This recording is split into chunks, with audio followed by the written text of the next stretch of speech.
আসসালামু আলাইকুম রহমতুল্লাহ। আজকে চতুর্থ দিন আমরা রাঙামাটি রিজার্ভ বাজার হইতে চলে যাচ্ছি সুবলং ঝর্ণা। সুবলং ঝর্ণাতে এই হলো আমাদের ভিউ, দেখেন। ও মাই গড, সুবলং ঝর্ণা। আছেন আমাদের সাথে আমাদের ডিভিডি রেঞ্জার স্যার কর্তা আর আমাদের ভাই। ও ভাই, ও ভাই, ও ভাই, আমার দাদা। আর হলো যে আমাদের মেন সারাং। রোড কম হবে, ভাই রোড কম হবে। নৌকার চড়ে এখন ওই পাহাড়ে ঝর্ণা দেখতে পাচ্ছি আমরা, সুবলং ঝর্ণা।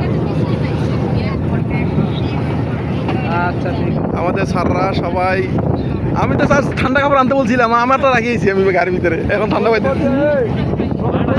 ঠান্ডা আছে, বাতাস ঠান্ডা।